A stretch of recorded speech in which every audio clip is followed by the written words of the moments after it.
Alrighty, so we'll go ahead and get started. Hello, everyone, and welcome to the Peace Engineering Lab Roundtable for this year's Peace Week. We're all very excited to have you here today and introduce the topic of peace engineering and a little bit about the new Peace Engineering Lab that we are just now starting. So this session is really a launch about the general idea about the lab.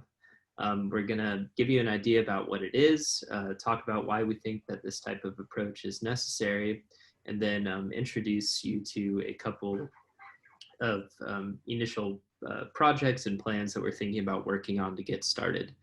And then the second half of the roundtable will be an interactive discussion where we're going to be brainstorming some ideas and some of what we think what kind of role the Carter School should play in establishing this new sector of the field.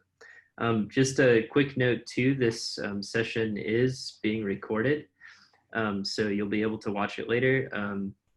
But also if you have your cameras on, make sure that we don't see any underwear. So for just the quick overview, so I'm going to hand it over to Dean Özerdem in a second. We'll give an introduction about the approach, and then we'll discuss the individual streams and turn it over. So Dean Özerdem, if you'd like to put your intro.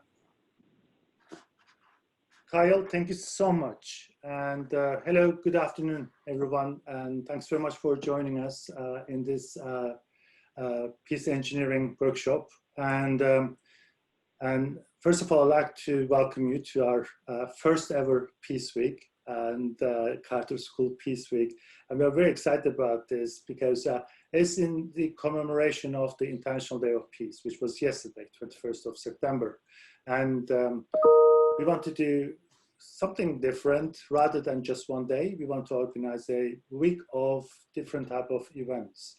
And those events are organized by our faculty, staff, our special guests. So it's really kind of a celebration and a kind of another way of saying and translating our commitment to peace. So we are very happy about that. And Carter School Peace Week is also kind of a reflection of what's happening at the Carter School. So until a very recent time, actually, we were not Carter School, as you know. We were School for Conflict Analysis and Resolution. And we had the honor of changing, renaming our school and taking the names of two amazing individuals, peacemakers, Jimmy and Rosalind Carter. It's such an honor because those two individuals have been dedicating their lives to peace, conflict resolution, and human rights over the last 4 decades. So they are providing us the really kind of the guidance and their work is amazing inspiration for us. And also the renaming is not just in terms of just changing the name, just rebranding exercise.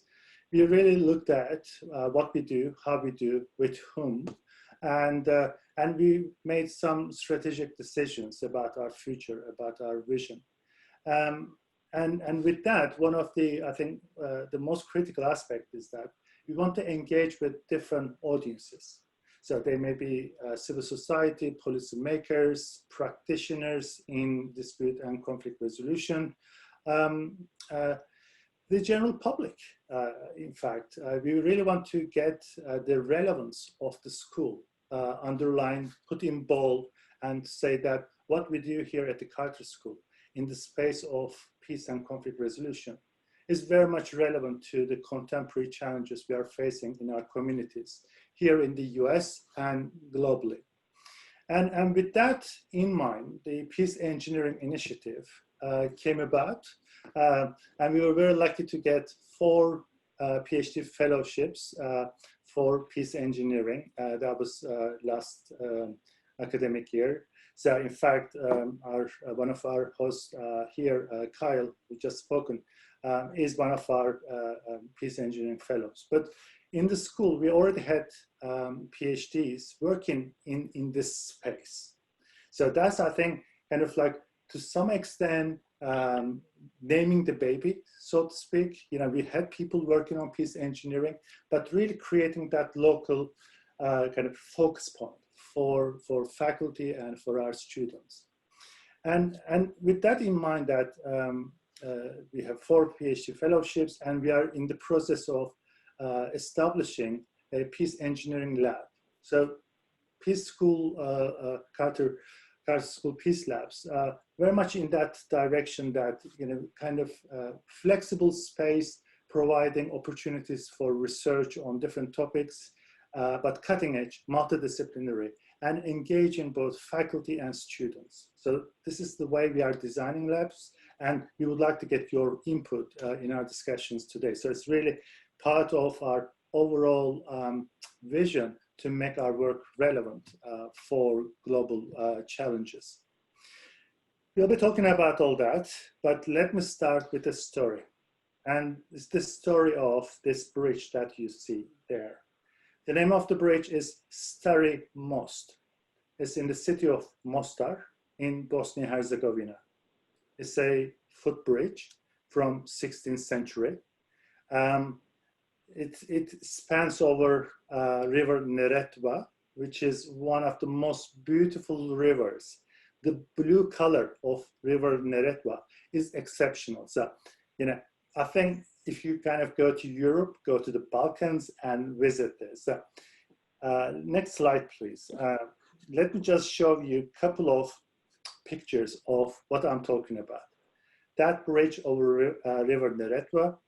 And Mostar is one of those cities which is physically divided by the river. So the far end of the top picture is the eastern part of city, populated mainly by Muslims, Bosniaks.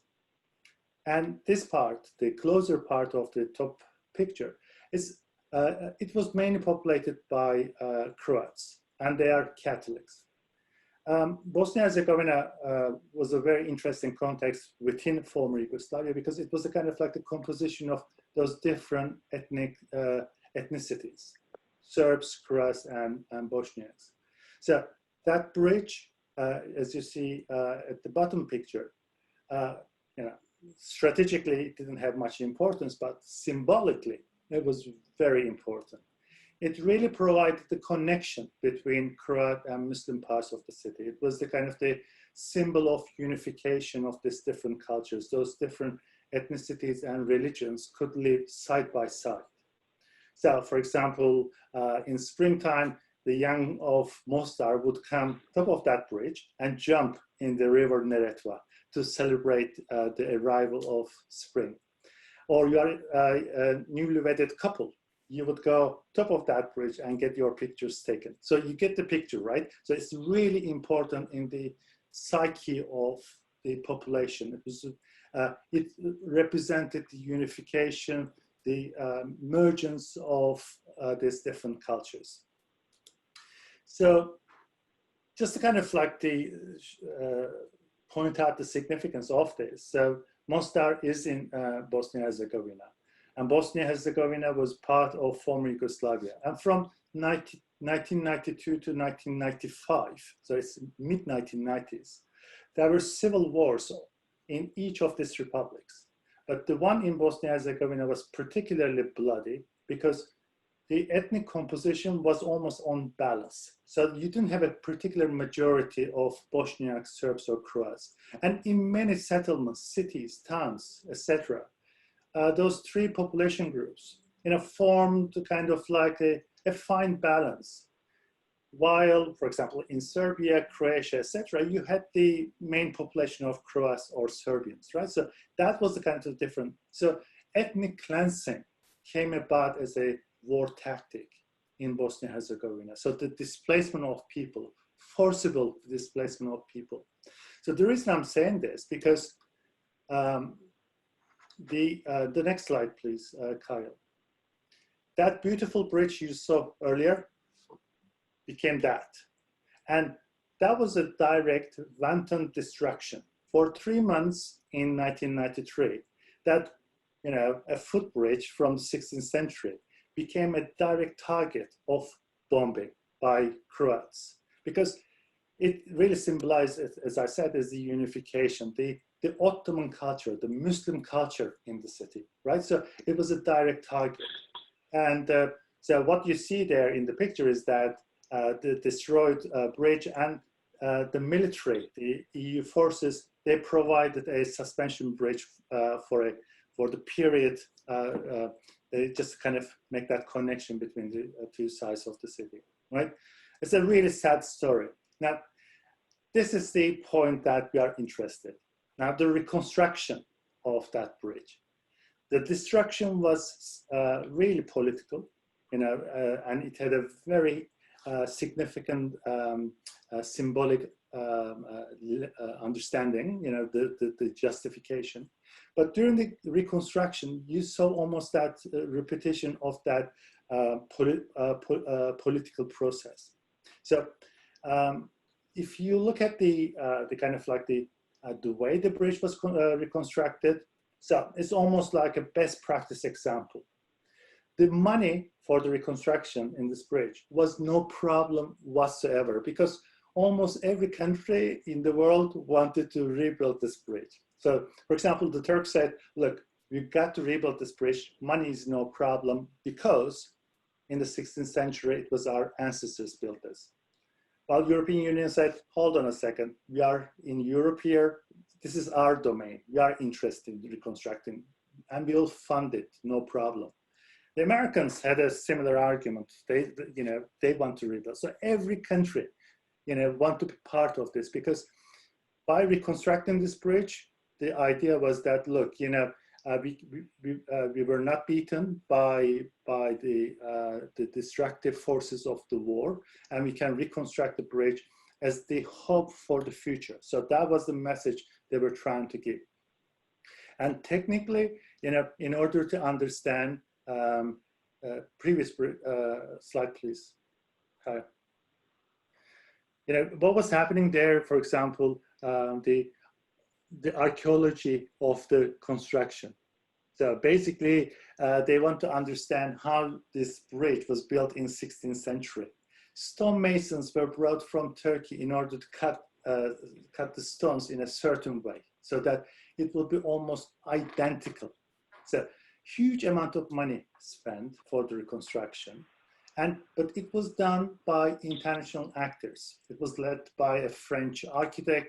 There were a number of Turkish companies involved in the process. So there wasn't really much engagement from local people.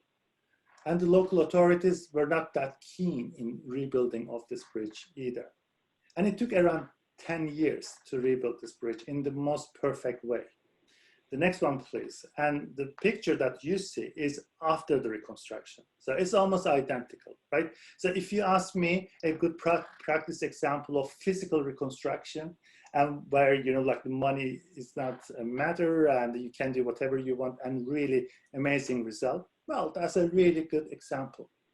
But there's a big but there. And that is, in 2004, when the bridge was reopened, there were around 52 dignitaries, presidents, prime ministers, ministers from different countries gathered, because it was so important, politically.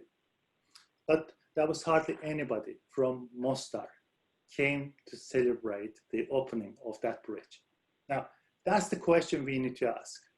All the missed opportunities for bridging communities during the reconstruction process. That was the process, the opportunity we missed, right? So it was kind of like a project by, for the international community, and the local communities really didn't see a sense of belongingness in the reconstruction process. So what's the connection between this bridge and peace engineering? Well, there's a very strong element of that. So from the peace engineering perspective, from the nexus of engineering and peace building, the reconstruction of this highly symbolic bridge, footbridge, could have been used as an opportunity for peace building between those two communities of Croats and Bosniaks, but we didn't. And that perspective, I think is something we should focus on, especially when we do engineering in divided societies, where engineering could be used as a tool for peace building. So that is one particular dimension of that nexus. But there are two other nexus points that we should point out, and our discussions today will be elaborating that. The second one is about how we use technology and engineering for conflict prevention and peace building. So the use of, say, big data, artificial intelligence for such purposes. There are already many applications of that, and we use technology quite a bit. For example, early warning systems for political crisis, refugee crisis, etc. So this is not that new, but I think that particular element is certainly a great importance for peace engineering. And the third aspect is the way engineering and technology has an impact on peaceful relations, right? Because engineering is not a natural activity. Technology is not natural. So it has an impact on society and the relationships that we have structured over the decades. So basically, this is what we are trying to do, to understand the nexus of peace engineering. And this particular panel is really wonderful because the speakers we will have today are directly connected with our schools. They are our PhD students, they are our MA students, our alumni.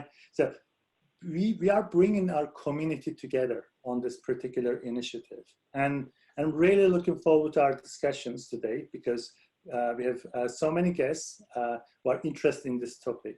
So I will now hand over to Keil for the rest of the session. And I would very much like to get in your questions and being part of the discussions. Thank you. Thank you so much, Dean Özerdem.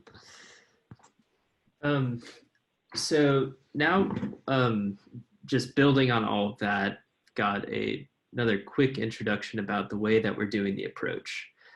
So as the Dean said, there are really those three different nexus points between engineering and peace that we're looking into, the kind of physical engineering side and how that process of reconstruction can help, like with the bridge example, using technology for the prevention and resolution of conflict, and then also just seeing what the impact of technology and engineering approaches can be. So the Peace Engineering Lab is really a space for all of those different things, and we have a set of convening questions around the interests like conflict transformation, how people are accountable with new technology, different approaches, how we do governance, power dynamics, and then also looking at complexity and narrative. And so each of these different streams are, have a lot of theory behind them and also a lot of practical implications. And so really what we're hoping that the lab can be is an opportunity to run different experiments that answer aspects of these different streams, their questions, through practical applications. And really key to this approach is, first of all, having some fast iterations. So having a way for people to try out quick experiments that are good ideas. Also, really engaging with the public. We know that as a university, a lot of the times we interact with other academics and are really focused on building out theory, but we want the lab also to be an opportunity to get with practitioners in the field and kind of bounce these ideas off people in the real world. Always put that in air quotes. To see how these approaches might actually function. And then also having a portfolio of different approaches, because we're really at an interesting time right now where we're facing really complex challenges, and technology, the way that the internet's being used, especially has had a profound impact on the way that conflicts are developing in the modern world. So we want to be attuned to that stream. And then also just building practice-informed theory, which is really a key component of the field of conflict resolution, where the goal above all is to be building peace. So we want to try things out, and if the theory doesn't work in practice, then that means that we'll need some more development on that. So what we're going to do now is each of my other peace engineering colleagues, Ziad, Chad, Catherine, and Elana are going to, and me, are going to talk about some different project ideas for the streams that I mentioned earlier, and go into a little bit more detail. And our goal with this is really to kind of spur your thinking on where that you might want to collaborate or get involved with this initiative over the long term. And this is kind of the starting point where we can hook other people in. And as people are giving their presentations, I invite you to put any questions or thoughts that you have into the chat. And then after we give the presentations, we'll take some time to answer those questions before going into the larger discussion. So this is really an opportunity to get to know us as members of the Peace Building Lab. So with that, we'll hand it over to Chad, I believe. Yep, that's fine. And that's the only slide I have, Kyle, so we won't have to flip through. Great. Hello, everyone. My name is Chad Walker, and I'm a second-year master's student at the Carter School. And I have really been curious of late about how we can do a fusion between conflict resolution, conflict analytical theory, and UX, or user experience, and how we design digital spaces. Because when I think about how user experiences are currently designed online in social media places and others, it is usually kind of designed around this experience of wanting to have this interaction with people, but the positive interactions with people, that they're designed around sharing, photos and information and stories about really what, the happy things that are going on in life. But when it comes to the user experience around conflict, that usually is where social media starts to break down. And we see this happening all the time, where we hear about the destructive effects and how social media is really polarizing communities, how it is being used for disinformation campaigns, how it's having this negative impact on how conflicts are evolving around the world. And so my question starts to come around back to this idea of UX about, can we leverage design to make constructive conflict the easiest way of handling conflict in a particular space? Because the tools that are designed and are currently easily accessible to everyone now are things around blocking or deleting, or what we see in cancel culture. And there aren't really easily accessible tools for this constructive base. And so can we design a constructive place where people can come and engage with each other? And can we use conflict theory to influence how that is designed, how it operates? And then can we ultimately, if that all is successful, what thing can we leverage that out to in terms of being able to maximize the internet's scalability? Can we scale this out to make a constructive digital space that's easy for people around the world to engage on global issues? Can we make it easier for people to connect on these things and get a little bit more of kind of this commons engagement with each other? And we'll really leverage that into being a constructive conversation. Can we leverage analytics for things such as narrative analysis, or being able to look at root narrative theories? Can we look at leveraging different theories like radical disagreement to influence how we design the space? So that's the stream that I'm currently working on. Thank you, Chad. Hi, my name is Catherine Kihara, and I'm a third-year PhD student, and pretty much working at the intersection of negotiation and technology. As the dean said, there are 3 dimensions that we're looking at, and my research is around the second dimension, how we can use tech for peacemaking. And negotiation and diplomacy is right at that intersection. So for me, I'm trying to find tools that can be context specific. For example, we know that negotiation and diplomacy have changed a lot because of tech. You know, it's changed how we interact, it's changed our behavior, and how is the future of peacemaking being impacted by that? For example, when we look at interaction, we know communication and language are some things that have been impacted. We have second and third order effects in that realm. You know, we have the generational gap widening between the youth and the older people because the youth are more adept at using shorthand and emojis, for example. And then when we come to looking at the choice of medium, we have an array of tools that we can use, whether you connect via WebEx or Zoom. And we've heard about confidentiality issues, privacy concerns. And when you're having diplomatic session or negotiation sessions, these are critical elements of that process. So what does that mean for us mediators, peacemakers? It means that we need to build digital tools that preserve the relationship between parties and maintain that privacy and confidentiality. And that's where the Peace Engineering Lab comes in, because what we can do is work with software developers to actually develop safe, tested digital tools that facilitators can use between now, you know, when we look at the future negotiation, we're pretty much moving into a virtual space. What does that virtual space look like?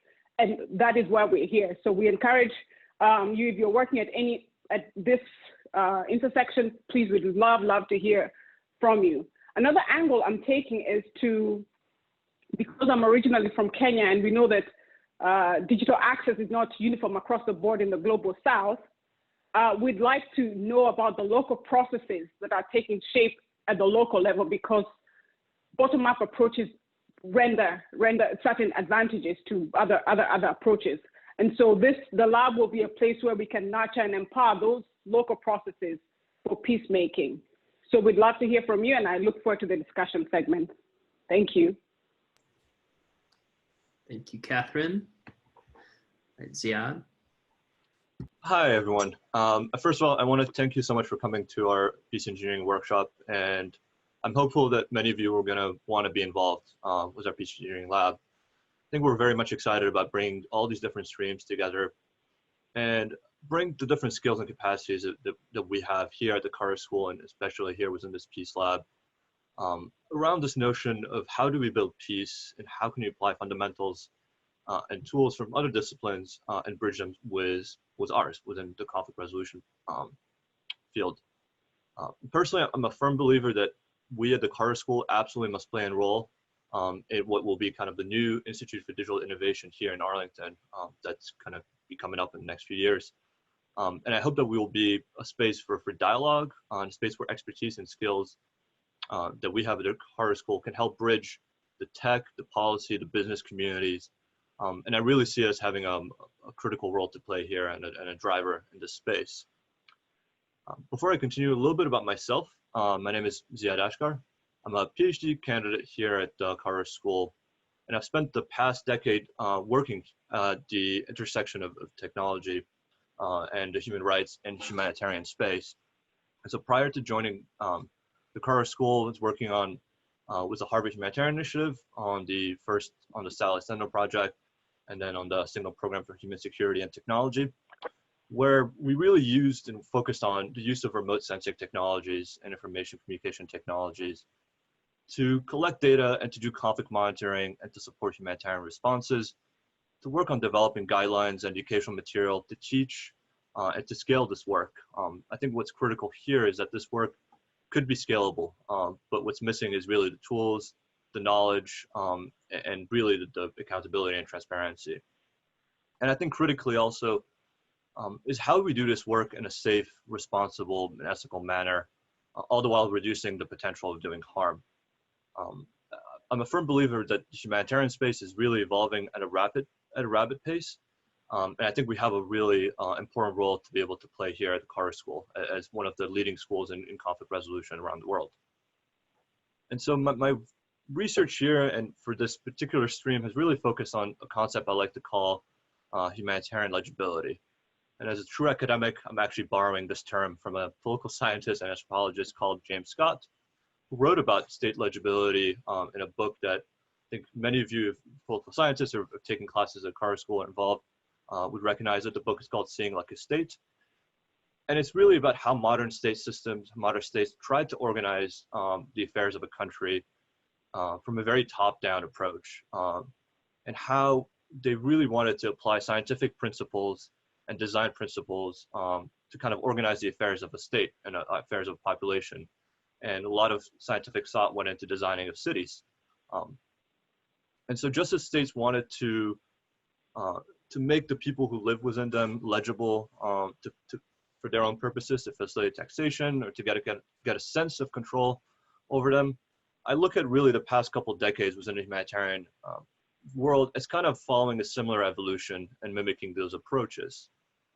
We've seen increasingly humanitarians and peace building and development organizations wanting to know more about the groups that they're looking to work with or serve. They're looking to get access to very specific and micro level data, to get access to individual personal identifiable information or demographically identifiable information. And it's all part of this kind of approach to conduct business in a new modern way, to take a kind of a technological approach to really try to innovate, to be able to serve, unfortunately, an increasing amount of people. The humanitarian world is serving around, or working to serve around 70 to 80 million people right now. That's about 1.5% of the population of the world is requiring some sort of humanitarian aid. And that number is only increasing. And so there's an increasing pressure on finding new ways of doing work, on new initiatives, on new principles, especially on technologies that can help do the work a lot more efficiently. And so we've seen kind of an incredible amount of partnership develop between the private tech sectors and those in the human rights and humanitarian and conflict resolution space. And largely a lot of these partnerships, unfortunately, have mimicked also the way the international humanitarian and international peace building system has really been formed over the last, from the 50s onwards, and that they're very much a top-down approach.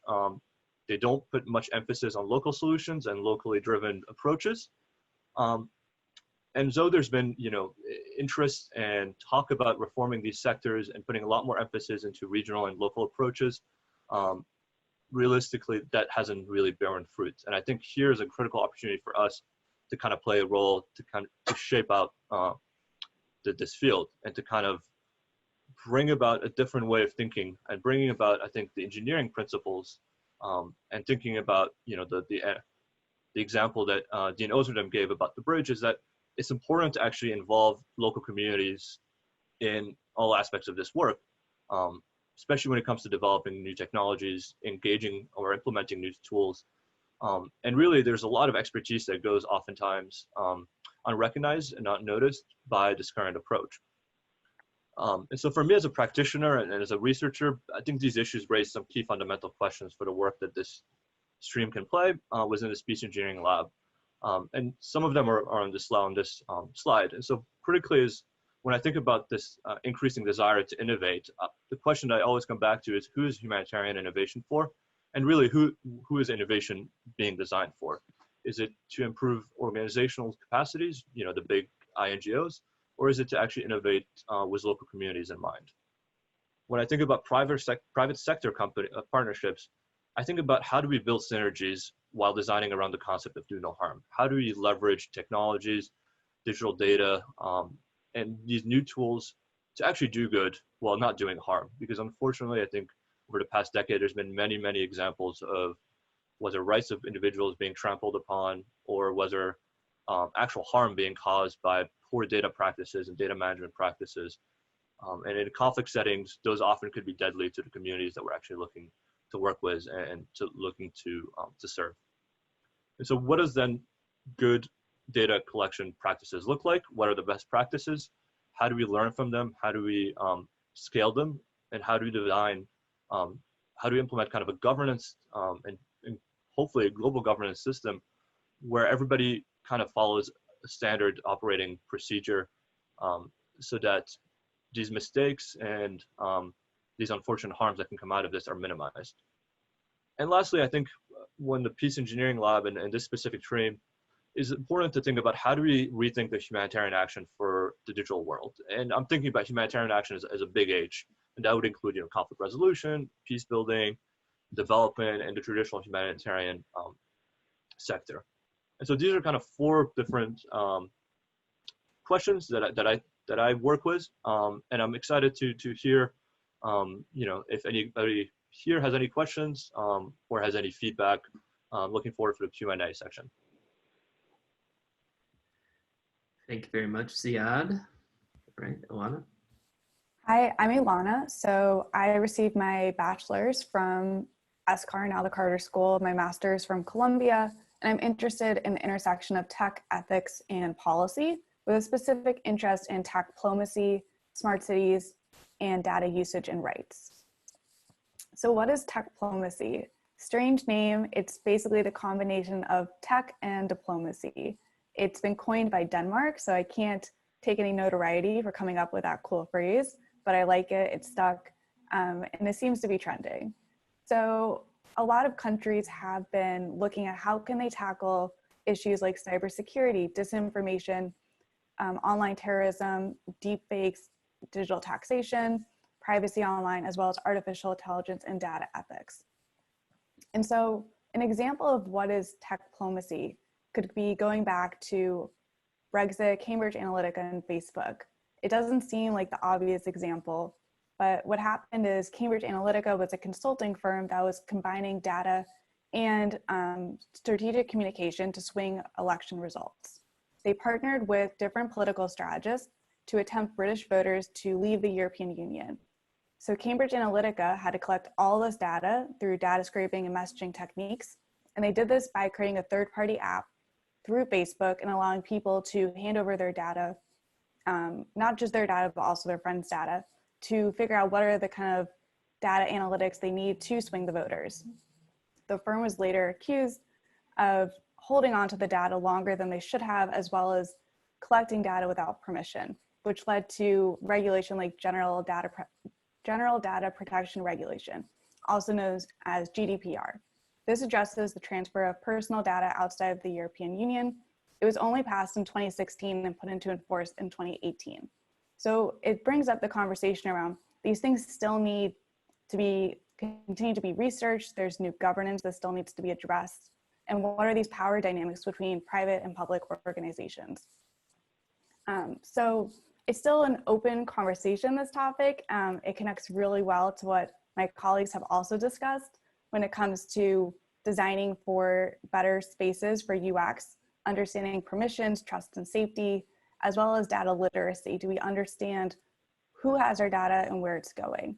So a lot of countries are starting to build out spaces and positions for this to become real. So some of the questions I think about is like, how can we transform and create this space to be intuitive but not intrusive by design? So going back to the do no harm concept. And then also looking at new roles. So some new roles that I've seen in light of this space opening up are roles like data activists. They fight for ownership of data as a human right. Political technologists, they examine how tech is being used and abused, as well as digital diplomacy. They facilitate dialogues with stakeholders around data ethics. And also data protection lawyers are popping up all over LinkedIn. So it's a very big kind of open space and there's a lot of room for conversation. And I think with the conflict resolution kind of lens, we can really lend a hand to building out the space to be more inclusive and accessible, as well as increasing literacy. And then also, if people have more questions, there's another example on smart cities around data governance with countries and public-private organizations.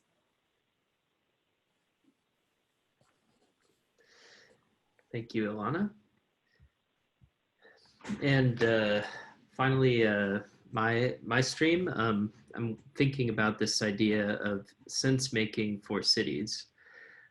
So the 2 areas that I'm especially interested in are complexity and then sense making and narrative. And all this really started for me during my undergrad at George Mason. And one of the professors at the Carter School, Rich Rubenstein, wrote the book about structural conflict. And one of the key problems that he identifies with structural conflict is that it's characterized by a lack of something. So when people are being systematically denied their basic needs, or they're being systematically discriminated against, or receiving other forms of structural violence, that is something that it's not the same as a cultural artifact that you might see, or somebody getting beaten up in the street. So the problem that you always run into is that when you identify something as a structural conflict that needs to be resolved or transformed, there's always the element of partisan disagreement that comes about with that. Because if I say, I'm experiencing structural violence from poverty and we need to change the whole system, somebody who doesn't have that same experience can just say, no, that's not what's happening at all. You're just being lazy. Or you see that all the time with Black Lives Matter, when people are talking about how they've been affected by systemic racism, and then the other partisan side denying that and blaming it on individuals being violent or getting what's coming to them for resisting arrest or something like that. So one of the key challenges then with that is how, as conflict analysts and practitioners, can we actually map those conflicts and bring those into a more productive space? Because a lot of the normal conflict resolution techniques, like mediation or some type of settlement, really can't be applied in the same way, because we need to work at the systems level. So to help address this problem, I came across a complexity-informed approach to narrative research called SenseMaker. And the way that SenseMaker works is you ask people to share an experience based on a really broad prompt. So one of the projects that I've been working on the past couple years in Kansas, I was asking people, what's a recent experience where your family was thriving or just surviving? And tell us what happened. So the story can just be a couple of sentences, and then people interpret their story on the SenseMaker survey. So on this slide, you see one of the triangles, which is where people interpret their story. So each one of those dots on that triangle is one person's experience. And you can see that in Kansas, we had an overwhelming pattern of families that were making decisions based on things beyond their control. And so in this area, we would see that people would, lose their job. They would have some kind of medical emergency. They were really suffering. And that was much different from this cluster of stories that was in thoughtful planning, where people had time to think about things, plan ahead, normally had good social supports, etc. So with this same type of approach, really the key is that you get a large number of these experiences, and then you guide people and facilitate a sense-making process, which is understanding what these patterns mean and using that interpretation then to make change and to take action. That's what sense making is all about, is translating understanding into action. And this type of data is really interesting because it then gives quantitative information to people's stories without having to run it through an interpretation process of an analyst. Because I don't know what's happening in people's lives when they share a short experience. There's multiple layers of meaning underneath that. So they might be thinking about something, but when they're signifying it on these triangles, it represents an entire range of what's happening in their lives. So with sense making for cities, the idea would be that you would implement this type of system within a city, or it could be an organization or a country, just depends on the scale. And you would get people to continuously share stories and kind of create these maps of what's going on, and then be looking at developing new methodologies for how you could use this overall process of gathering stories, running sense-making processes, and then doing complexity-informed intervention, which is a whole other area that we can get into, to help prevent conflict or get a more unified picture of what that is. So where this, some activities that we'll be doing with this stream are, first of all, developing a sense-maker framework for this type of application. So there's a whole element of design, and how do we choose what people are interpreting, how do we choose the prompts and stories that people are sharing, and scope it in to get the information that we need. A really exciting crossover with other engineers would be the development of all of the data structure and creating a data observatory. So one of the things that's really promising is combining this data from SenseMaker with other data sources. So population data, things like the other conflict data sets of where events of violence have been breaking out, economic data, health outcomes data, et cetera, and getting things into a data observatory format where people are able to look at everything, but not be overwhelmed by numbers. Then also, where are the applications during an engineering process where you might be able to integrate story collection into that as a way to stay in touch with communities or have them influence the process without necessarily needing to have all the expertise that we would as practitioners. Then also machine learning. So one thing that you can do with this is, let's say that we had a lot of stories of people experiencing racial violence. And what we could do is you create a training data set, collect all those stories, and all of those stories will then form a certain type of pattern in the SenseMaker data.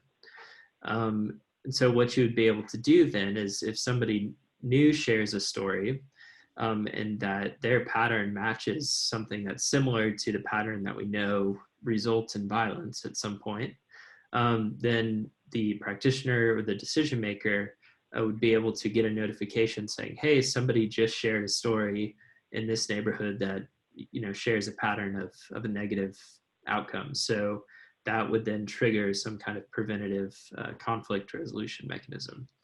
Alternatively, there might be stories that are bright spots, or where the political system is working really well. And so we would also want those instances to be flagged as inspiration for people to take action in their own communities. Sorry. And, how can we monitor this data set over time? And then finally, looking at different approaches to conflict intervention.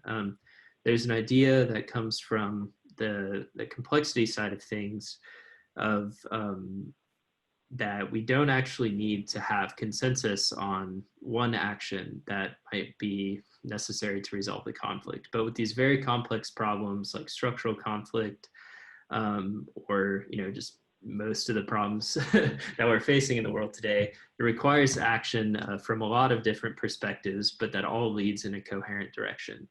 So part of what this technology can allow us to do is for people to ask themselves the question, what can I do tomorrow to create more stories like the ones that I want to see, and fewer stories like the ones that I don't? And so in that way, people can take action, do some kind of conflict resolution for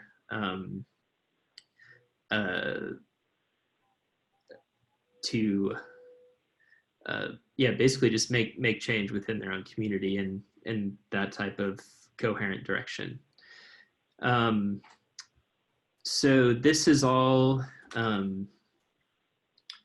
there's a lot of possibility here. And I think what I'm really bringing to the table with this as well is that at the end of the day, I think that we need a lot more humanity within these kind of technological processes. And, technology is not going to solve the kind of political problems that we have, but it can be a very useful tool to help better facilitate human interactions and human decision-making and human judgment within the kind of new virtual environments that are being set up. So I hope that in the future as well, we'll probably have some panels where we can kind of duke it out to that question as well, is, just because we can develop all these new technologies, is it always a good idea? When is it not? And I think that that'll be a really fun debate to have.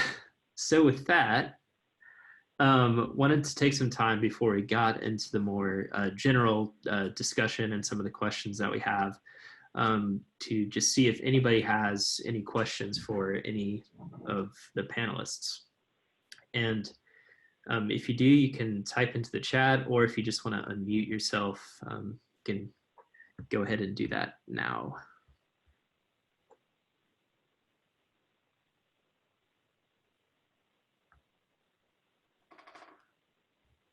Can I unmute and ask a question? Yes, please. Okay, thanks.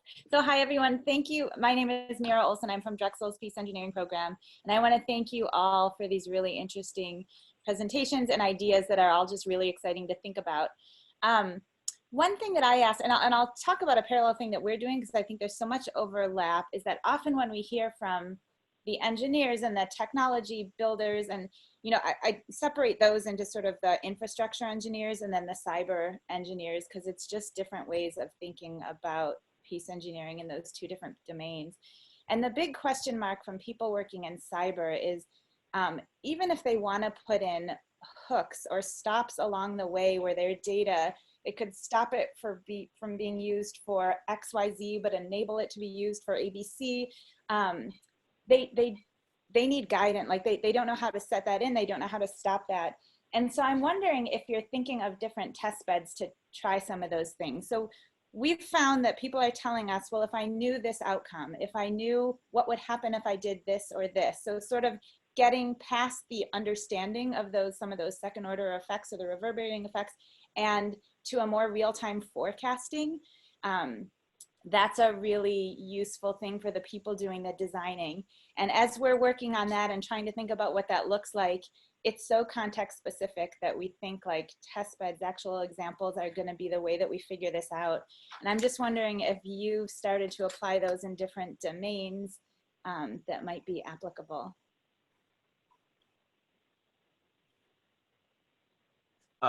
I can start off. I can speak to, particularly on the humanitarian research side. I think that's one of the areas that there's movement to develop what they're calling critical incident registries, where different organizations, hopefully, and this is a big hopefully, can share kind of best practices and what actually when failures happened, when they've launched, when they've implemented these technologies, or have had data failures. Let's put it that way. I think this is kind of the first step, is learning from what failed. And so these test beds, I think, will require, initially organizations who've had or been deploying technologies for the past decade or two in these, conflict or development humanitarian settings, a willingness from their end to kind of share their experiences and be open about what are the failures, and where things didn't work out. Because I think the only way to learn and to build towards kind of new technologies, or to actually patch technology that exists so that we don't have these issues, is to actually learn from these failures to begin with. I think unfortunately most of this has happened in kind of these whisper networks, right? You know somebody who knows somebody, and they tell you that these failures have happened, but they're not willing to go on public. And so I think the starting point has to be building this kind of either case studies or test banks of where things didn't work out and why they didn't work out and what were the processes that led to these failures. And from there, I think we can learn about how to actually build new software and new ways to actually do the work in a much more safe way. I don't know if that directly answers your question, Professor Olsen, but I think on the humanitarian side, that's one of the big issues. Actually, I think is the unwillingness to share those failures. Yeah, agreed on the engineering side as well. Thank you.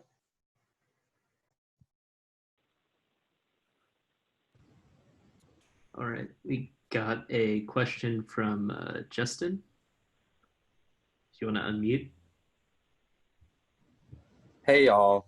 Yeah, can everyone hear me? Yes, we can. All right, cool. I'm Justin.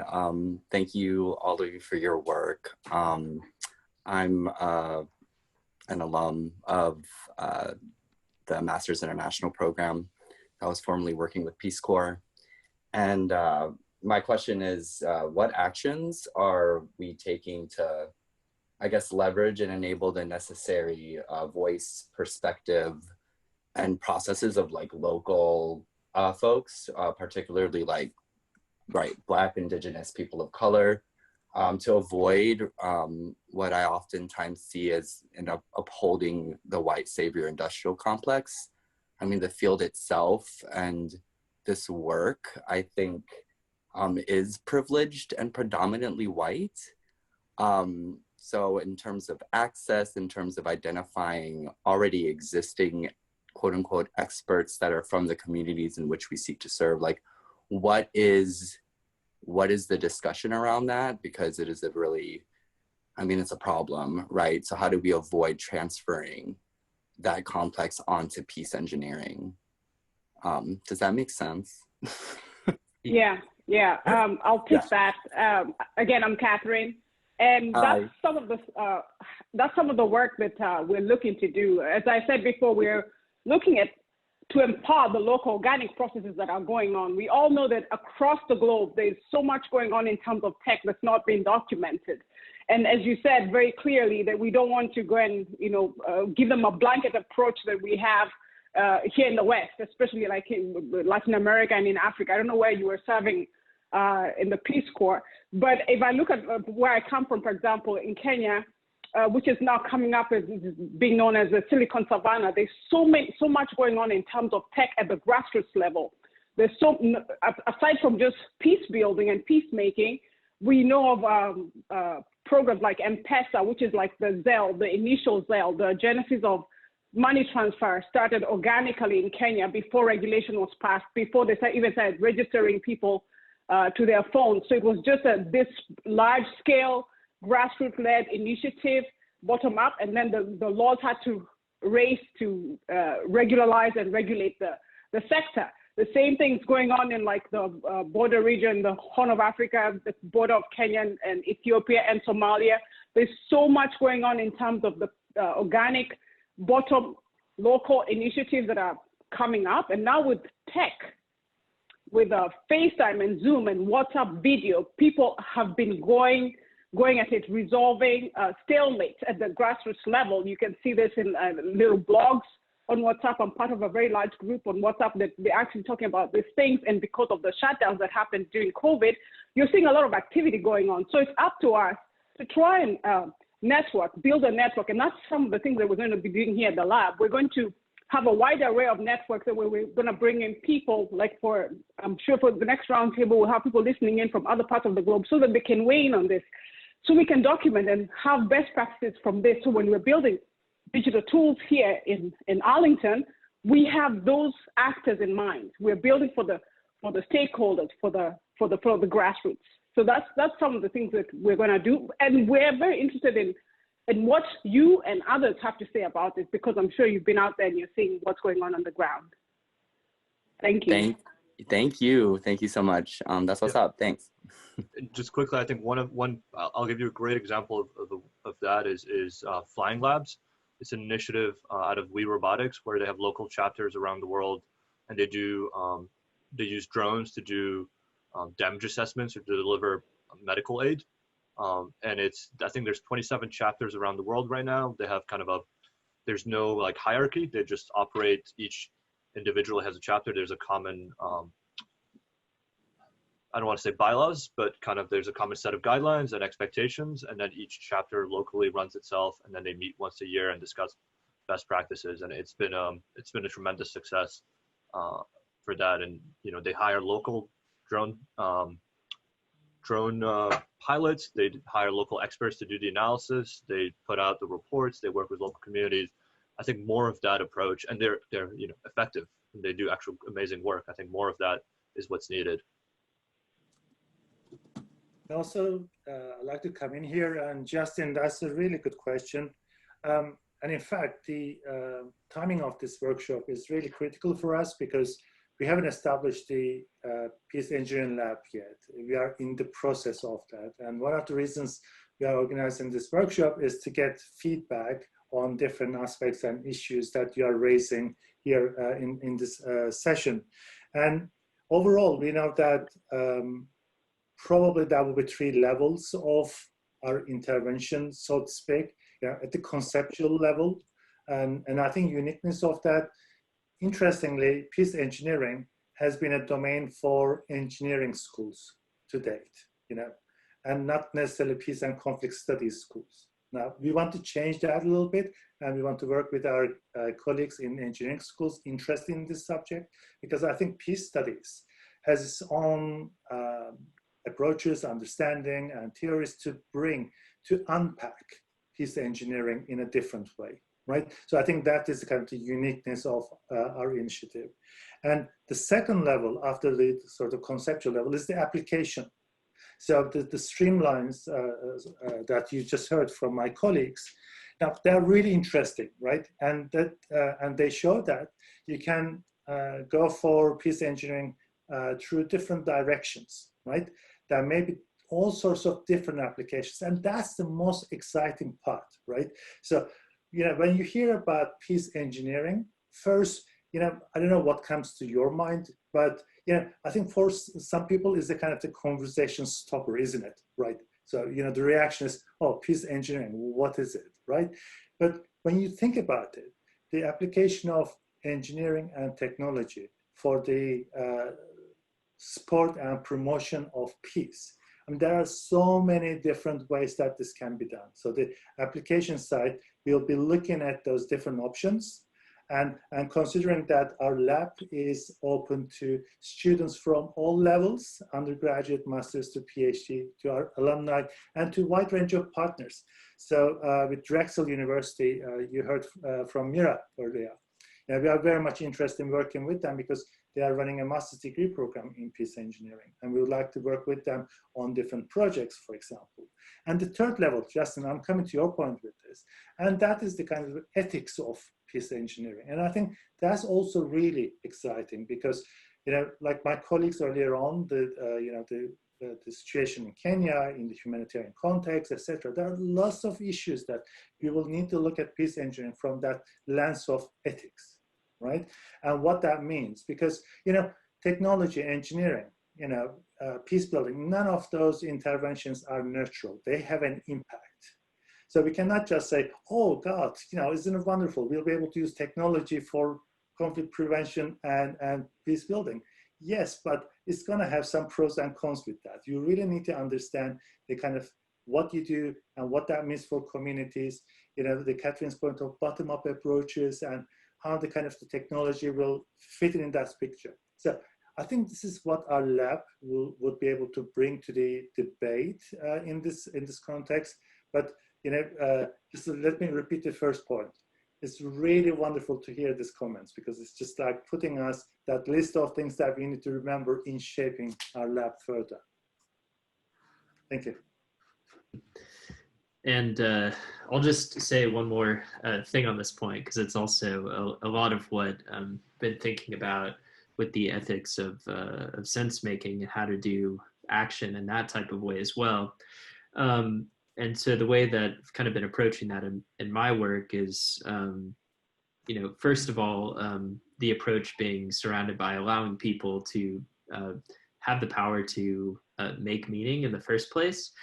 So there's a lot of times, and I think a lot of ethical issues that come up with big data or data scraping or harvesting data where people aren't, they don't have the power to actually interpret what that means for them.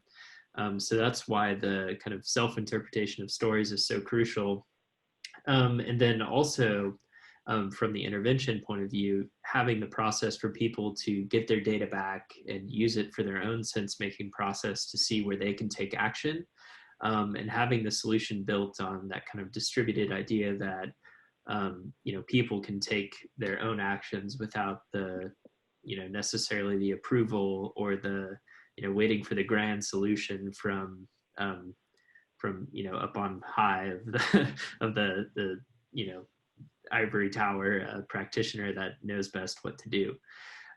So that's a really crucial point. And so I think that that'll be a pretty consistent stream within the Peace Engineering Lab, as the Dean was saying, of figuring out those ethical questions and making sure that, especially in the digital space, that some of what we're talking about is has those routes for participation. All right, we've got Matthew. Hello. Yeah, thank you for this presentation. I was happy to hear all these project ideas that you have. I hope that they will be developed to fruition in the coming years.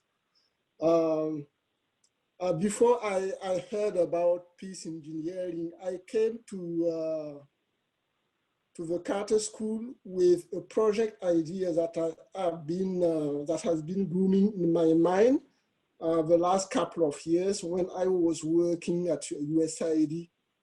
And I realized that there are data that are available,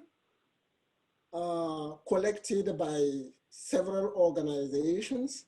It may be sometimes think tank based in universities, research centers, but also by NGOs that work in the field.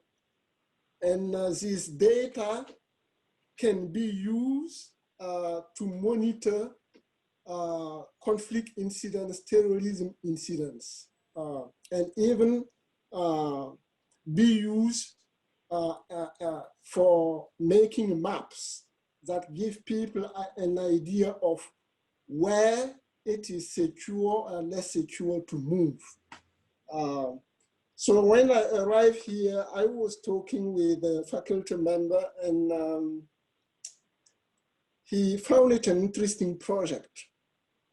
And I told him that I was planning to work on it when I get a complete project team with an expert in ArcGIS and another expert in software development. And the project, I call it for the moment I-Civ-Mil Co-op. I is stands for online, Civ is civilian, Mil is military cooperation. Civil-military cooperation has been seen as one of the key requirements to address especially terrorism in the developing world. But there are a lot of impediments to that. And one of them is, information and data on where do terrorist incidents happen, when, and so on and so forth. So this project is going to use data that are available online or that are collected by some organization but not made available. And we will insist on geocoded data. And we will be using ArcGIS to visualize this data, whether through graphs or in the form of maps. And this will help in the process of early warning, conflict monitoring, and security risk assessments.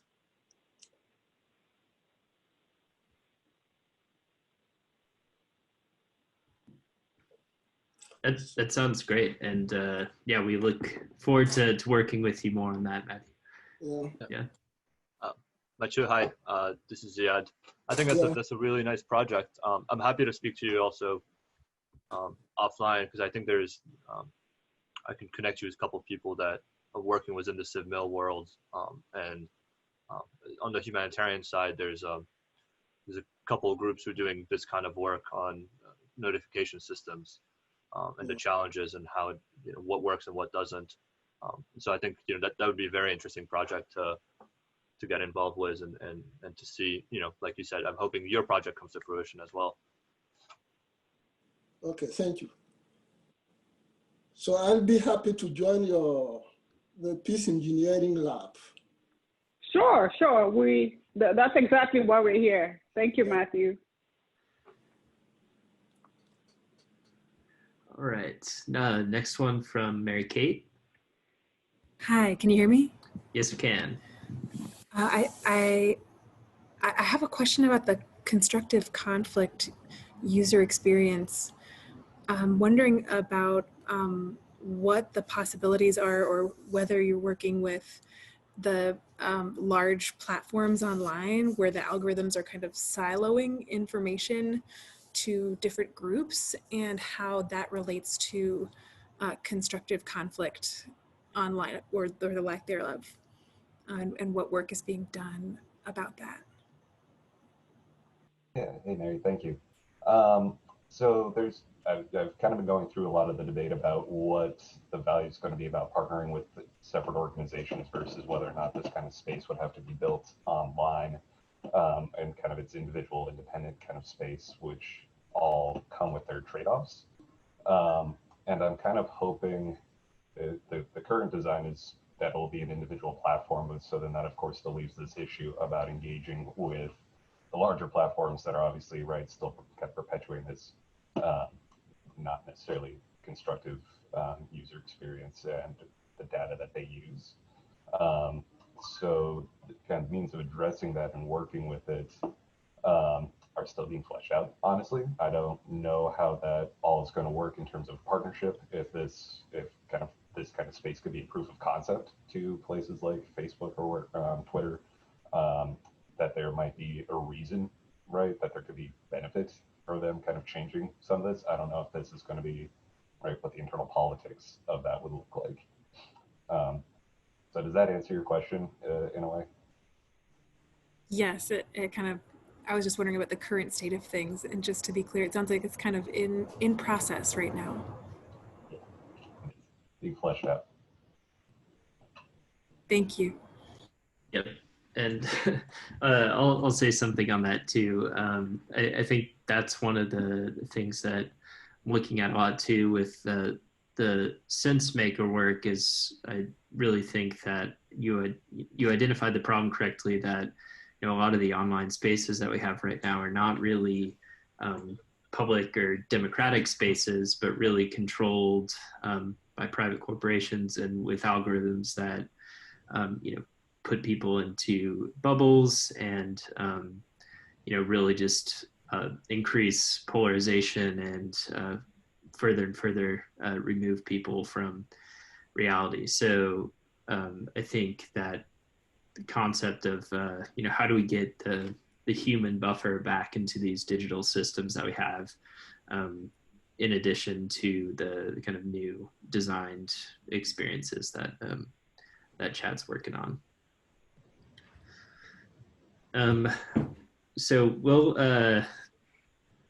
keep taking questions here, but I'm gonna switch the screen over to our Miro board so that we can take some additional notes. And the next part of the conversation, and we'll keep this pretty open here, but we had some questions just about what's really interesting to you all about peace engineering, where different experiences where it would have been useful to know more about this approach, or where engineering could have helped your conflict resolution, or where conflict resolution could have helped engineering, vice versa. What are some theory and practice questions that you think should be on our radar what kind of unique aspects of the Carter School, should be points for us to do, and then if there's any specific things that are COVID related or to this kind of present moment in history that you think this approach could have an impact. And we'll leave it pretty open here, but maybe let's start just to kick us off on this part, because we have another 45 minutes or so of just what was really interesting to you about the Peace Lab, or why did you choose to attend this event?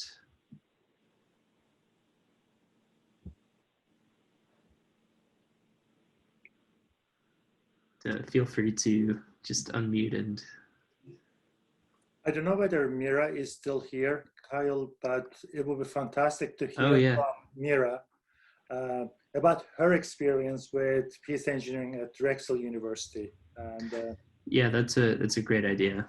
Mira, do you want to go ahead? Sure. And put you on the spot. Sorry. Sorry, Mira. No, but I love that you're thinking about this as a lab. So a lab where you learn just as much for your mistakes and you're trying to figure out how to put this together. I think one of the big challenges that we all have, like when we're talking about data, is there's so many different types of data. There's social science data, there's experience data, there are narratives, there's cold hard facts, and sort of like bringing this all into this space together where they kind of have to be analyzed differently to get into the central place where you can use them together is really kind of where we all sit in the middle. And so I love that you're thinking about this as kind of a lab where you experiment and you try things. I really appreciated the question, I think, from Justin about how to make this an inclusive and representative field and domain. And, I think most of us here sitting at universities, one of our big challenges is how to do this work within the constraints of a university, which has its own sort of like privilege and domain. And so really figuring out how to make this a partnered and just as much a bottom up as sort of a top down lab, how to get all those voices in the space and in the lab is something that I look forward to seeing how you do and how you figure out. Because I think that's what we're all trying to do here. I mean, our experience, I guess, in starting was coming from a different angle, and that we're sort of engineers thinking about this, and it's very immediately obvious how peace building is beneficial for engineering and how it should be part of the design process. I think the other way around, thinking about when and where technology is appropriate for peace building and conflict resolution, that's not always a given. That's a when and where appropriate. So, I think for us, taking engineers and opening them up to the world of conflict resolution and peace building is always going to be beneficial. And I think from the space that you're in, it's that big question of when and why and how much and all of that. Mira, thank you so much. I knew your contribution would have been so fantastic, and because we will really get back to you a number of times and get as much from your experience as possible, because as you say, we really want to kind of create a lab that would be based on the experience of other colleagues who initiate this previously. And I want to bring somebody else into the conversation here. And my dear friend, Chip Huss, he's online, I guess, is he? Chip, you were working with the Alliance for Peace Building, and we had a couple of conversations on peace engineering previously. Can I just get your take on a lab idea, peace engineering lab, and based on your experience with Alliance for Peace Building, for example, with many different types of civil society organizations, what space is there for such an idea for partnership, for example? There are a few, and I'm going to answer your question orthogonally or diagonally or some way other than straightforward. And that is, I'm at this point more interested in the second column. And so the first point to make is that an organization like AFP is not a place for doing a lab. I just can't get my colleagues to see the importance of, Keil used the term bright spots. We see that intellectually, but we don't quite know how to identify bright spots, build off of them so that we can take our work to scale. The notion of fail fast and learn from your mistakes, again, we say intellectually, but frankly, it's bullshit in the work that we actually do. But in that column, more relevantly, I've been working with two groups in the corporate sector, both of which will be relevant here, and I'll be glad to bring them in as we go forward. The first is called Imperative 21, which is an attempt to bring these kinds of ideas into C-suites, where how do we get companies to think about investing in the future, providing justice for all, providing accountability for what's called stakeholder capitalism. Second, and more relevant probably for our purposes, a group called Zebras Unite, which is an attempt to be the opposite of unicorns. Zebras actually exist, unlike unicorns, and zebras succeed in their dazzles, as they're called, by banding together and cooperating. And the zebras, as opposed to the unicorns, don't want to go to scale fast. They want to make the mistakes, learn from them, and go to scale appropriately. And I think there are things we can do with organizations like that. But the critical thing, to get back to Alp's question, is that, and Mira's point, where a university can fit in here is really important, because though Mira's right, you guys are under constraints because you are a university, but you also have the capacity, especially at a place like Mason that's so entrepreneurial, to experiment and not have to produce perfect results the first time out. So, as you can see, if you look at me, I'm not exactly 21 anymore. I've been looking for peace in engineering since I was an undergraduate in the late 60s. And so this is something that's way overdue, and I'll shut up now. It's always a pleasure to listen to you. Thanks very much for your input. And Keil, as you are typing, if you like, I can just continue with this facilitation. And is that all right? Sure. All right. Go okay. for it. Definitely won't say no. Well, Mary had a very interesting point in the chat room about the massive amounts of data and kind of how to democratize these data tools. And so in relation to that, and probably we are going to go back to the issue around ethics here a little bit, but the uniqueness of this school, sorry, the lab that we are trying to initiate. Can I just hear from the participants in terms of like their direct work or research, their particular experience, how they would envisage the future of such a lab, faculty, students working together, and so what would be, for example, really critical issues that they see in their environment that such a lab should focus on? Can you give us some, critical thinking points, for example? I can jump on this. I think one of the more critical aspects is collaboration and coordination. I see, just from my own experience, and on an almost weekly basis, different people trying to do the same work, not coordinating at all, meaning that we end up with redundant actually projects and initiatives, and at the end of the day, they don't share what worked and what didn't.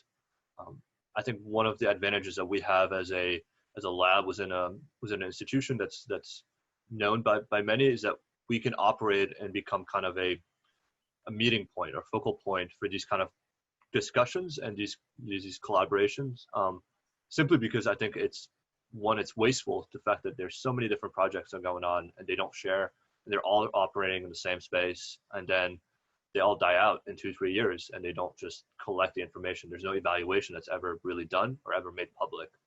And so space for us is to be that convening entity, and to be that, in a way, not necessarily the evaluation partner, but to be the place where we develop, if you want a database of case studies of these initiatives and what worked and how they're connected. I think that would be a huge step for this field.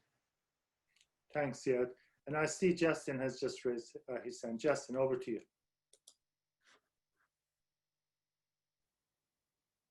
Sorry, that was a mistake. Was it? I can go if there's no one else then. Anybody else? Any contributions from other participants? Questions, reflections? Hi, this is Mustafa. Can you hear me okay? Hi, Mustafa. Yes, please. Yes, we do. Yeah. Thanks again. I will, the way I would answer your question, I'll probably also touch on two of these points here. And by the way, Mustafa, I'm a first year PhD student, and I'm also hoping that I would emphasize on this, on peace engineering research. For deliberately answering the question, the one thing that I'm hoping that that is both going to be a part of the interest and the uniqueness of this hosting this lab at Carter School is the focus on a physical space and design and impact of physical space. One of the things that are a couple of things that I heard from the facilitators in particular, that I don't mean to sound critical, just bear with me, is that there is there's an assumption that it's a built space. One of the uniqueness of conflict or post-conflict settings is that that's not true. The first example Özerdem gave of that bridge is a very good reference. That physical space has been damaged. That physical space may not exist, or may not have been, or may have had a significance, historic significance, or may not. It may be just an initial jumpstart for a market to look into. So the uniqueness that here, my point here is also biased because professionally I've had a lot of construction management in post-conflict settings, so that's where my answer would come. And I had no prior knowledge of Drexel's work, so I'm looking at a different screen on Drexel's work that they're bringing the engineering, but it's a non-engineering engineering work. As a construction manager, I would say it's a non-engineering uniqueness of this place would be to bring that diversity of mindset, but keeping in mind that beyond the data collection or the assumption that the people will collect the information, but people generate physical space. And the construction or rebuilding of physical space is one of the core focus of post-conflict peace reconstruction or peace building. And that is where I think this workshop, this lab could bring a unique contribution to the field. Thank you, Mustafa. And as you point out, the physical reconstruction in countries affected by armed conflict, from Afghanistan to Bosnia to Sierra Leone to South Sudan, right? In many different contexts, that physical space and its reconstruction is one of the key activities undertaken by different actors. And so it's whether housing, hospitals, schools, roads, infrastructure in general. That reconstruction itself really provides us opportunities to build bridges between communities and all that. And for example, something that you didn't mention, but your previous research in the context of Kabul in Afghanistan and urban planning in post-conflict, and how that's kind of like an issue of peace building or not, or perhaps doing more harm than good, right, between different communities. And I think that's really exciting because there are many communities across the world affected by armed conflict, and they experience one type of reconstruction to another. And interestingly, most of these programs are actually led by engineers. quite rightly so, right? But I think one of the key issues here is that how to educate engineers then become quite important. The conflict sensitivity, for example, the issues of the critical aspects of peace building and the tools of peace building. So I think within this lab, I would very much like to see that emergence of engineering and post-conflict reconstruction.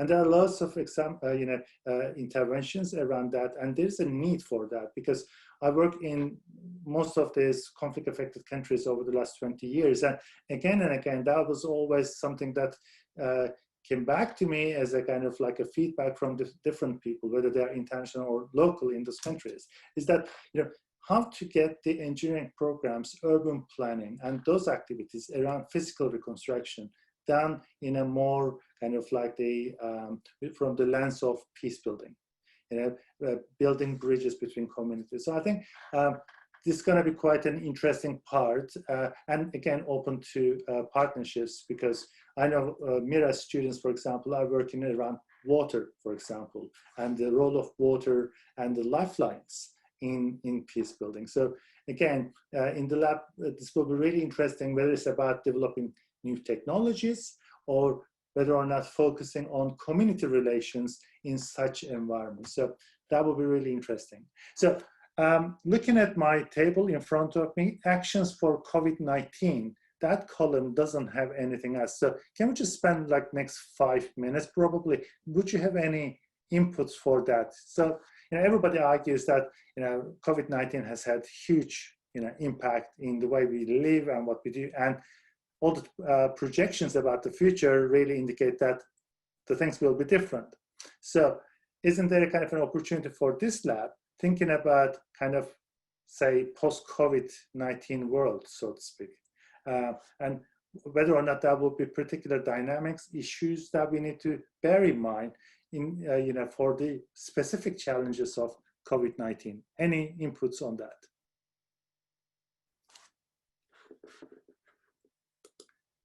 This is really safe space. Feel free to engage in the conversation. This is a workshop, and we really appreciate all the inputs that you can provide.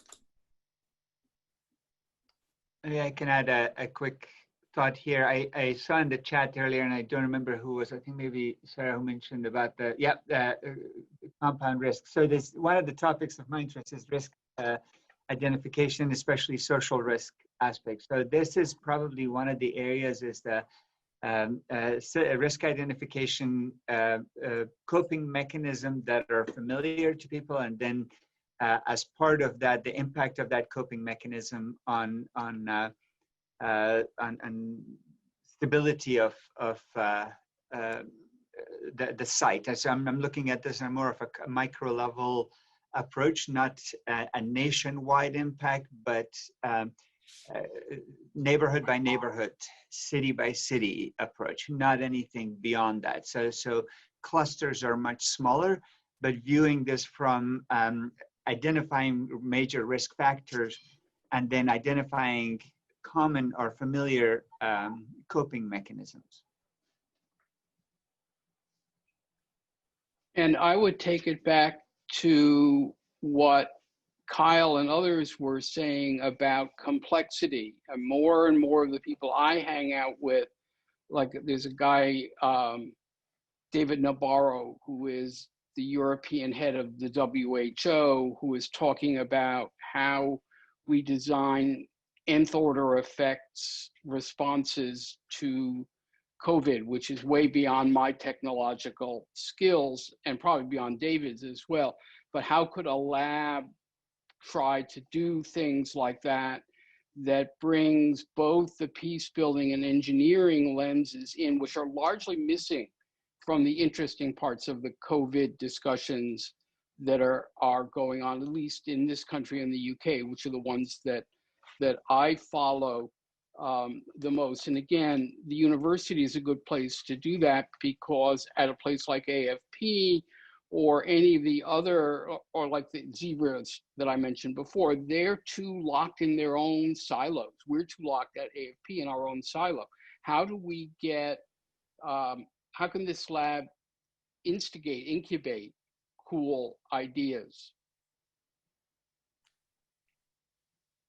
And I just want to pick up the last sentence, Chip, instigate and incubate interesting ideas. So one of the key features of those labs we'll be initiating is that until they become mature enough, strong enough to go for external funding, we are hoping that the school will be provide some seed funding for that incubation period so that they can actually do interesting work. And those different labs under the umbrella of Carter School Peace Labs, they can apply for funding. I mean, we are talking about really seed funding type availability, but the key point is that incubation will be really important. And a number of our panelists today mentioned this, and now you are bringing up again, the whole issue that some of these wonderful, amazing ideas kind of die off because they don't really have the opportunity of getting that support and going somewhere, right? So we don't want to kind of miss opportunities, and that's why we are so excited that our student community have really owned this initiative. And in fact, my colleagues here in the panel are the ones leading this process as far as the Peace Engineering Lab is concerned. So I'm so proud of them and what they do. Right, I think I've seen Mary's hand. Mary, do you want to ask a question? Yes, I'm admittedly way less of an expert than anyone on this call, and so some of this goes a little over my head, but it strikes me with respect to COVID-19 that there's an erosion of public trust in institutions, and it kind of goes to Justin's question and Catherine's answer about whether people in academia or in sort of authoritative positions can rebuild that trust. It feels like a ripe area for specifically peace building. I guess it's not really a question. The question is kind of, what are people doing for this to rebuild trust in public institutions? Anybody? I can say something about that.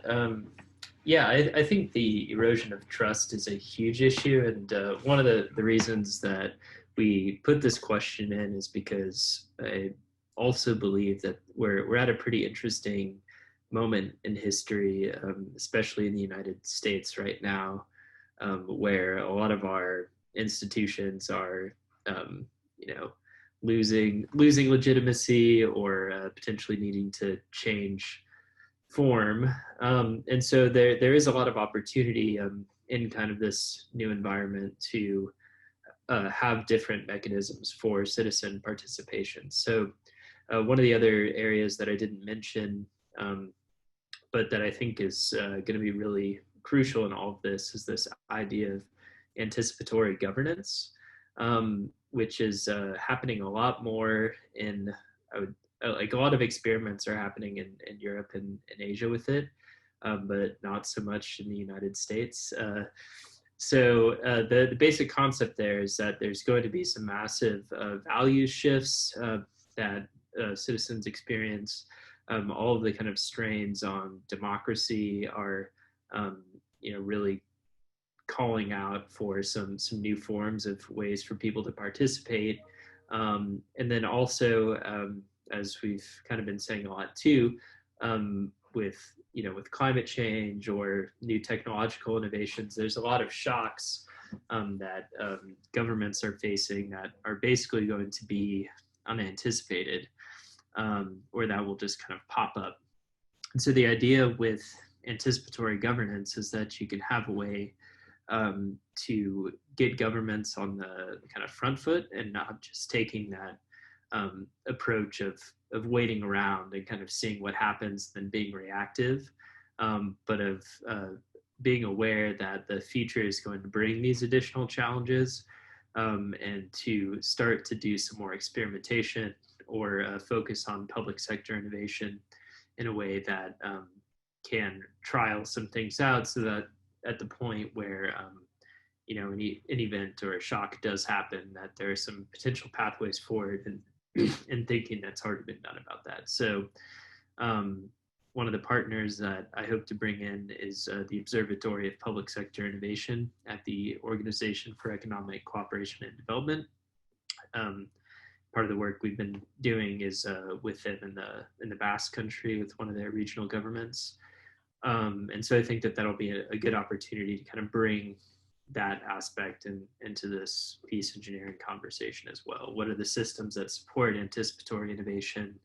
What can governments do? What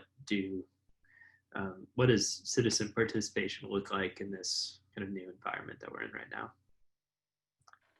One of the things that to build on Keil and Özerdem, I think one of the interesting things that are happening within kind of the data governance also sphere, because of COVID, is this pursuit because of contact tracing applications that are being developed and installed on people's computer, on phones. If you have an iPhone and have the latest iOS, you're going to notice you have a setting that says coronavirus notification or exposure. After every major public health crisis or national security crisis, you have this rush to develop new legislation, new regulations under the precipice of security. But we've seen how that could often be also counterproductive or actually end up causing more harm or erosion of certain rights, and especially when it comes to privacy. And so what's interesting to follow here is also this, what's going to happen in that sphere, right? Coronavirus is with us for probably next year or two, if not more. And there's this push in the US and in Europe for development of contact tracing application, and some countries have it. It's not a decision you make, it's installed on your phone. And so what is global governance when it comes to data related to public health is going to look like? What are these new regulations that might be developed? And what is that going to look like, 5 years post-COVID? When you look back, oftentimes these new rules that get put in place just for a specific crisis remain in place after the crisis has elapsed. And so that's one of the other areas that I think we could look into here within this lab, and by cooperating and collaborating with other partners. Thank you, Keil and Ziad. In the chat room, we had a very interesting comment from Crystal MacDonald about the community life and everyday peace, actually, about disability. And I'd like to just introduce Crystal MacDonald because she's a member of our advisory board.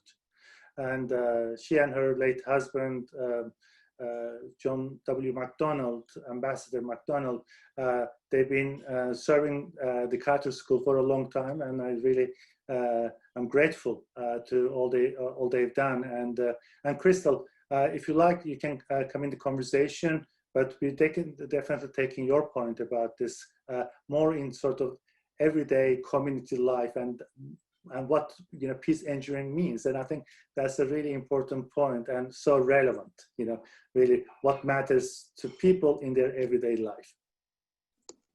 Well, also it's a UN resolution which goes all the way back to 1981, and in 1992 it was followed up by a whole decade. So all the nations know about it. The only thing is it's only here and in a few other countries in Europe with restrictions and so on. So it's not ideal, and definitely everybody should think about it whenever they touch something and construct some, and think about what it means for the people. Thank you. Thank you for listening. I enjoyed the whole afternoon here. The best part of the day today. Thank you, Dean. No, pleasure, Crystal, and we'd like to see you more in our Peace Engineering Lab. And who else would like to make a contribution to our discussions? Because we have like the last 10 minutes, then we'll be wrapping up. Do you think we covered all the issues that we were supposed to do? In terms of when you come to this meeting this afternoon, I don't know what expectations you had. And I'm hoping that we met at least some of your expectations. But are there any issues that we haven't covered, but should they have been in part of discussions? So this is your opportunity to really just add up some of those missing points. Well, if I may still add something, and that is you are looking for tools and how you protect the data.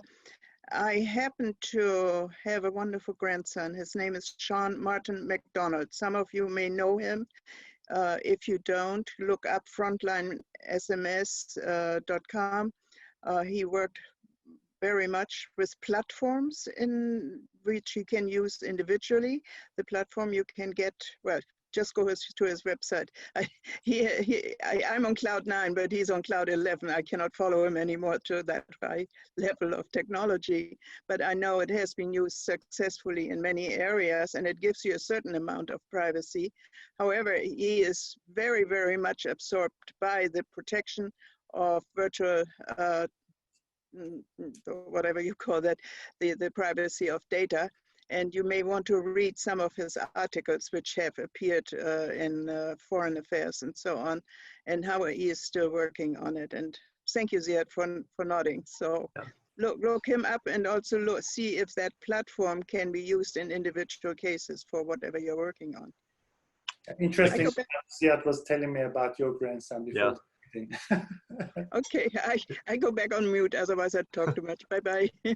Yeah, Sean is I think a leader in this field, and I've personally learned a lot from him and his wife as well, Laura.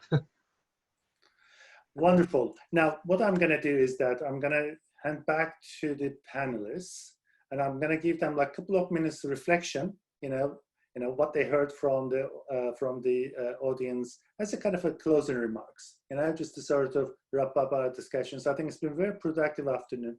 And so perhaps we can start with the same order that you presented. Chad, we can start with you and end with Keil.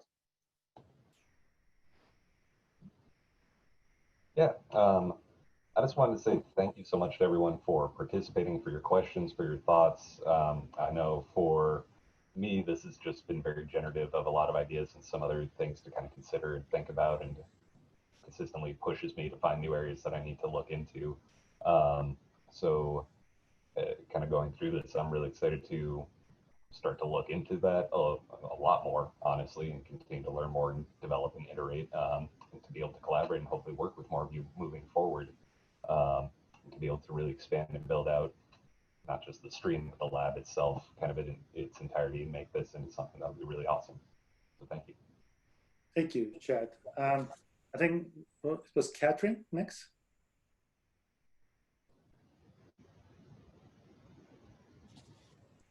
Catherine, are you there? Probably technology may have failed her, interestingly and paradoxically enough. There you go. Can you hear me? Oh, yes, we can now. Okay.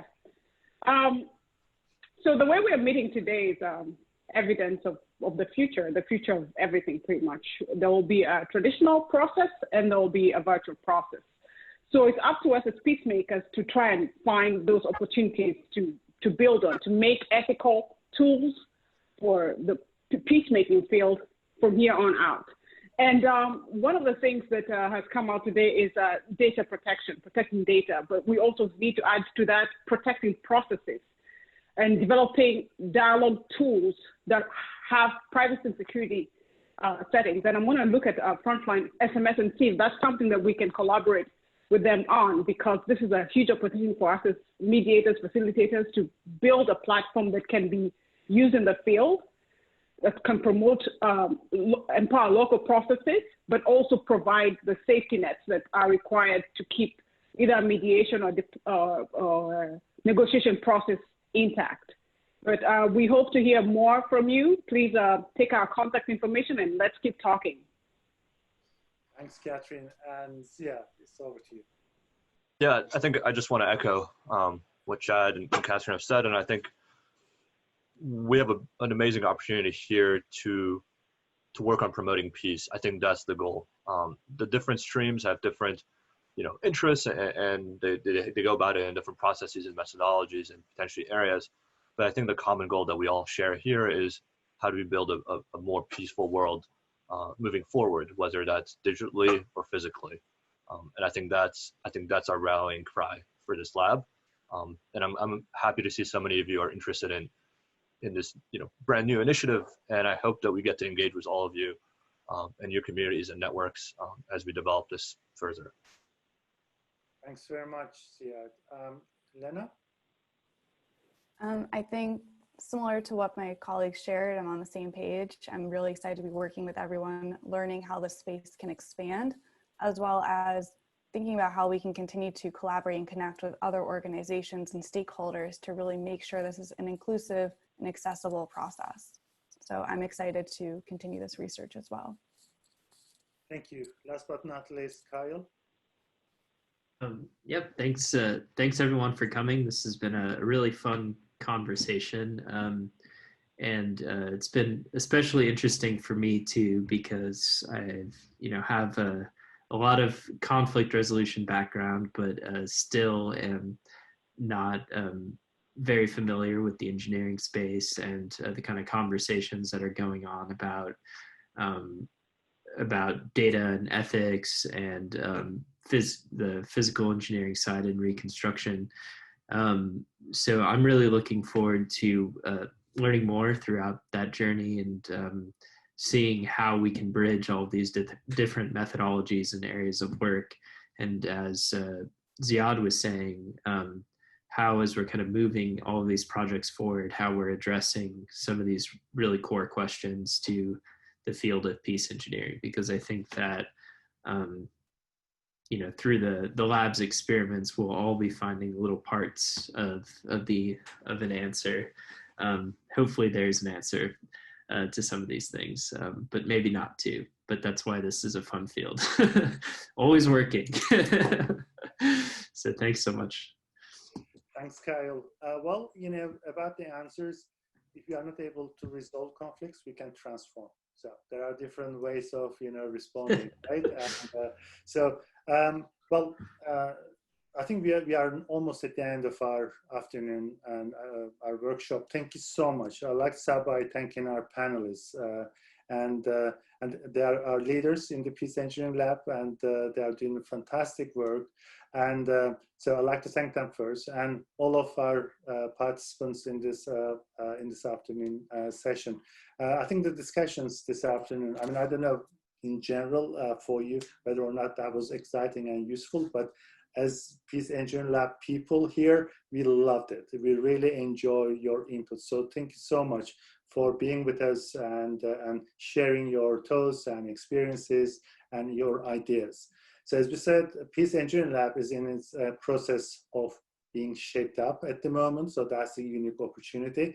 There's an unofficial logo there, which I quite like, because bridge is always kind of like, in my mind, represents a kind of connection.